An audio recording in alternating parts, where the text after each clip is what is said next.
Okay, so this is going to be the very last video, and it's going to be about bacterial microcompartments and carboxysomes. And so I know it's not about viral capsids, which I originally was really interested in, but I think it's something that's a little bit more simplistic and um, whereas viral capsids, they're more diverse depending on what type of virus you're talking about. These are really conserved across all kinds of bacteria. And so I'll even make it narrow it down even a little bit more and be talking about carboxysomes. So even though I'm not doing viral capsids, I still think this is really interesting, and it still kind of has the idea of a protein shell in the icosahedral structure. So it still can maybe carry over some ideas, and hopefully it'll be a little bit better than viral capsids could have possibly been. So. Okay, so starting off, I'll be talking about what is the basic structural features of a bacterial microcompartment, but also kind of what is a bacterial microcompartment. And so we know that prokaryotes and bacteria, they don't have organelles, but they do have these microcompartments, which are really similar to organelles, but instead of having a membrane, instead they would have this protein shell. And so it still has the idea where you can have this different kind of environment inside of this protein shell. So in cases of carboxysomes, you can have an oxidizing microcompartment, whereas compared to the normal reducing environment of the cytoplasm, and it's selectively permeable. So you can allow certain reagents to enter and exit, but also at the same time not allow other things to interact and go in and out as easily, so you can increase the efficiency and not have other kinds of side reactions going on. It's also a way to sequester away other kinds of toxic metabolites. So if you have toxins, you can just create them inside of these compartments before you maybe secrete them for bacteria. So what are the structural features? What we can see is that based upon the coloring, there's going to be three major subunits. And so looking at the first kind, this is going to be a H, which stands for hexamer. So each one of these monomers are going to be in blue. They form this overall hexamer with them all kind of meeting in the middle. And these are going to be the most abundant. So you can see there's clearly a lot more hexamers than there are of these other kinds of subunits. And hexamers interact with all the other ones. So you can see hexamers are going to interact with the pentamers and with the trimers. So as I mentioned, the green ones are going to be trimers. You can see it's similar to the kind of, it's a pseudohexamer because it looks like it would be a hexamer, but it's only made out of 3 monomers instead. And it also creates dimers. So you can see that this top one, these would be dimers, where this top one is kind of protruding out. It's above the overall surface, and the other one is embedded in actually interacting with the hexamers. So there's some of those. Note that the trimers will not interact with the yellow pieces, which are the pentamers. So again, they're monomers that kind of create this circle around to make a pentamer. And there's always going to be the exact same amount of pentamers because those are what create the vertices. And so here it looks like it's a very curved structure, although as they increase in size, which they can be between 55 and 600 nanometers across, as they increase in size, what you have is there's going to be an increasing amount of hexamers between pentamers. So if each of these are vertices, you're going to have 12 of them to become an icosahedral shape. If you wanted to increase size, you would increase the number of hexamers between the two. So instead of having 2 hexamers between these two, you could add 3. And so it increased it along this length. And again, if you had 3 in between these, increase. And so it'll overall increase in size. And so again, that depends upon the amount of hexamers, which are the most abundant. And every subunit will have, again, an interface with a hexamer, but again, trimers and pentamers will not interact. And so if you look a little bit closer, you can see that they are mostly made out of alpha helices with flexible connecting pieces between them. And you're always going to have these kind of subunits, although the specific proteins that they are made of might be a little bit different depending on the bacteria that you have. So from here on out, I'm going to be talking more specifically about carboxysomes. And so there's multiple kinds of bacterial microcompartments. You're going to have 2 broad categories, one that catalyzes anabolic reactions, which is going to be carboxysomes, and you can also have metabolosomes. And so one example of those is going to be a peptidyl ethanolamine utilizing compartment. That'll be found more in like marine bacteria, whereas carboxysomes are going to be more in like cyanobacteria. So now I've talked about what the subunits are made of. How do they actually interact with each other with these interfaces? So looking up here in the beginning, we're looking from the outside, and then we're looking from the side. what we have is an interaction between a pentamer and a hexamer. And so these will create a 30-degree angle with each other if you kind of measure the angle this way. And that's to allow for the curvature of the overall compartment, since it has to curve all the way around and make a kind of spherical isoclahedral. And so there's going to be these conserved motifs at each of the edges. So for the pentamer, it's going to have a GAGXGE motif. And notice there's a lot of glycine, so there's a lot of really small subunits. And so it's really important to have small residues, because especially at all of these corners, if you had large residues like a phenylalanine, it would create this steric hindrance, and it would be a lot difficult to stack these all against each other. So by having small residues at these edges, you can have this kind of shape complementarity. So as you can see, there's not a lot of hydrogen bonds or electrostatic interactions.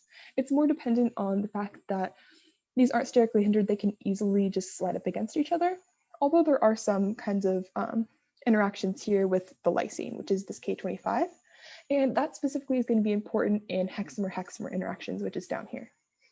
So in hexamer-hexamer interactions, you're going to have KAA and PRPH motifs. So you can see that these lysines, they're actually going to be anti-parallel to each other.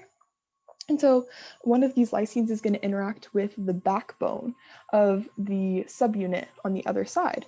So there's highly driven by hydrogen bonding and electrostatic interactions between hexamers. Although there are actually two types of hexamer interactions. So in this case, you can see that these two hexamers are both interacting with the same pentamer. So these are going to create a 30-degree angle from each other. But if you have these two hexamers that are touching different pentamers, so this one's touching this one and this is touching a different one, they'll actually be a 0-degree angle. They'll be exactly right across from each other. And that just has to do with, again, the way that it has to curve around and make sure that it's not too curved. You can't have too small of a compartment, or else you won't be able to carry all of the enzymes that you need and had enough room to catalyze all these reactions. But even between these two types of hexamer interactions, they're still going to be based upon this KAA motifs, the anti-parallel lysines, and lots of hydrogen bonding and electrostatic interactions. And then the final type of interaction, this one's a little bit more elusive. It's going to be between a trimer and a hexamer. So this green one and this blue one. And so this is actually going to create a 25-degree angle, which is a little bit different, but it's not a lot of electrostatic interactions as well. You can see there's still the K25 lysine and this other lysine on this trimer, but not quite as many as you have between hexamer-hexamer. So again, it's going to be more about shape complementarity and being able to stack against each other. So those are how they all specifically interact with each other, but now I'm going to be talking about assembly. So how do you actually get these all to interact? So you know how they interact with each other, but how are they assembled? How do they know where to go with each other and what to assemble around to get things in and out? So there's going to be two types of assembly based upon two types of carboxysomes. And the first type is going to be beta carboxysomes. And the only difference is that they use a version of Rubisco that's going to be 1B, whereas alpha carboxysomes, they're going to use a 1A, kind of isozyme or form of Rubisco. But besides that in the assembly, everything else about them is extremely similar. And so this beta carboxysome assembly is going to be protein-mediated enzyme aggregation to form the core. So the first thing that happens is you have to get all of your core enzymes together. And the reason that you have to have the core enzymes in the middle and assemble them first is because they're going to be really, really big. You're going to have these big proteins and you're not going to be able to get them through once you form this shell. They're not going to be able to pass through the selectively permeable membrane. So you need to make sure that they're on the inside prior to their overall shell formation. And so the main way that this is done is through this protein called CCMM, and it's going to be your scaffold binding protein with multiple repeats in it that's bound together by flexible linkers. So you can see that this one that has kind of 3 subunits or domains. These domains are going to interact with all of the core enzymes, specifically Rubisco, and those are all going to aggregate together. So each one of these domains can interact with a different Rubisco enzyme, which brings them all together. And so once you have all of these all together, you're going to have a encapsulation peptide or a signal peptide like we've seen before, where it's an alpha helix, and it's going to recruit the shell proteins, and that's going to be CCMN, this little purple thing. So you can see here it's an encapsulation peptide. It's not only going to bind this CCMM, but it's also going to bind onto the hexamers, and that's what brings it together. So once you have all of this aggregate together, that's when the encapsulation peptide will be bound and recruit the shell proteins to form around this core enzyme structure, this aggregation of all the enzymes. And one last thing to notice is that your vertices, which are the pentamers, which are represented in yellow, those are going to assemble last. So you're actually going to have all of these trimers and hexamers assemble on first, and then the vertices, which will be the pentamers, are going to kind of finalize and close off the rest of the shell. So it'll be the very last thing to be added, and it's the final step to create your entire carboxysome. So now I'm going to compare it to alpha carboxysomes. Again, it just has a different kind of Rubisco isozyme, but it has also a different kind of assembly. So instead of the core being formed first, you're actually going to assemble the core and the shell kind of at the same time. So the core enzymes are going to associate with their shell proteins before they associate necessarily with each other. And that's done by this peptide that's called CSOS2. It's proven to be a mainly disordered protein. It's going to have a lot of N-terminal repeats, which are represented in the pink. And the N-terminal repeats are what can interact with multiple different kinds of Rubisco. And then its C-terminus is going to be what's embedded into the hexamers, or the shell proteins like we saw before. And so you're going to have these M domains and N domains are what are interacting with Rubisco. And like you can see here, you can have multiple of these little peptides interact with one Rubisco enzyme. So in this case, you're going to have another hexamer that comes and bind and again starts to completely form the rest of this shell. So it follows this general thing where you have partial shell formation, cargo nucleation, where you start to bring in those enzymes. You start to increase, and overall, you can see that there's more enzymes that are being bound. There's more of those CSOS2 peptides that are coming in. And then finally, shell closure, where you have your pentamers at the very end, are going to close it off and create your final carboxysome.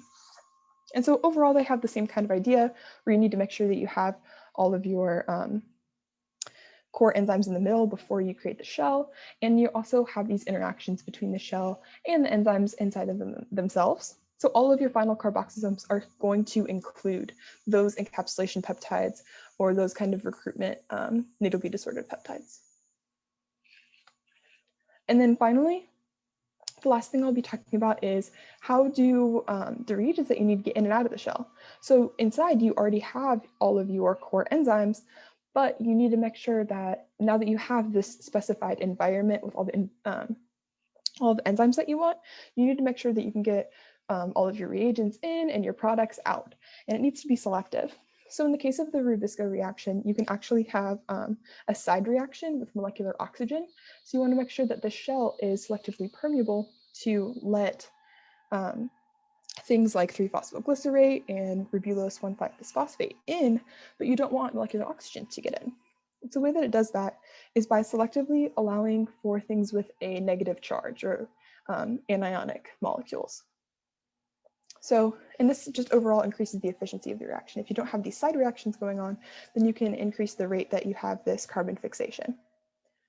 So the place that this occurs is at the intersection of your trimers. So you can kind of see here that each one of these would be a monomer, and together they create a trimer. And go ahead and pause it really quick. But you could see that there was a flipping where you kind of have a beta strand over here and a alpha helix that is undergoing a conformational change. And in the middle, you have these loops that are what are moving in and out. So you can see that the channel is increasing over here, so more things could pass through. But whenever you have these interactions, then molecules can't necessarily pass through. Let me go to the closed version. There you go. And so there's a few conserved residues within these loops, and those include arginine 121 and glutamate 120. So when they're in the closed versions, they have electrostatic interactions between the two, kind of these salt bridges. And that allows for like more density really at the loops and won't allow for any molecules to be able to diffuse through. It's a closed version. But whenever you have open, which is a little bit more clearly seen over here, on the top you have the open with bicarbonate, and on the bottom you have 3-phosphoglycerate, excuse me. But what happens is that these both have a negative charge. And so, for example, you can see that these are all negatively charged, which are the, positively charged, which are the blue sections, and the molecules are negatively charged with red. And so molecules like molecular oxygen or CO2, those won't be attracted to be able to be brought through. And so the phosphate will actually also create hydrogen bonds with a selective serine. So there's going to be a serine residue. I couldn't find a picture of it, but there's a serine residue that will create these hydrogen bonds with either the phosphate of things like 3-phosphoglycerate, and that'll create the conformational change that allows the pore to finally open. And so whenever it's in the open side, your side chains, they're facing away from each other. They're kind of off to the side out of these loops. And then closed, you have that extra section right there. And so these only occur at the intersection of trimers. Hexamers don't have this. The pentamers certainly don't have this. It's true to trimers only. And one other thing that I want to notice is that this is only one trimer, but a lot of times it will occur in dimers. So whenever we saw in the very first slide, you had that protruding extra piece that's coming out. So usually you can kind of see it here. We have one on this side and one kind of behind there. You can see that usually whenever you have these dimers, one of them is going to be open and one of them is going to be closed. And that's going to be their natural state of how they normally are. And the concave version will always face out. But what happens is if this side is always open, you need to make sure that you have that change on both sides of the selection to only have it be selectively permeable. So this is true for both alpha carboxysomes and for beta carboxysomes. And again, this is specific for anionic with negative charged, but if you had other things like other metabolosomes that need to be selectively permeable for different kinds of molecules, they're going to have different kinds of gated pores that will have different kinds of selectivity for certain other reagents to pass in and out. And this is specifically about entrances, but obviously your products are going to have other kinds of properties. And so the other side of this dimer, which will allow for the exit, will have other kinds of selective permeability for the products to be able to escape while not allowing your intermediates to escape, and it can actually finish that reaction and increase the overall efficiency by not only decreasing the side reactions, but also increasing just the diffusion to the enzymes. If you have the concentration of all the enzymes where you need it, it's less likely for them to be caught by some other thing, and you can catalyze just this specific reaction. So I think these are a really cool way for prokaryotes to have kind of organelles, but with these protein shells that are selectively permeable for these reactions. And so that's all I have for carboxysomes in bacterial microcompartments. But I just wanted to say, like, thank you for doing this class. I really enjoyed it. I really learned a lot of skills, not only doing these videos, but also just a lot of the content has applied to a lot of my other classes. So I had a really great time, and I hope you have a great Thanksgiving break.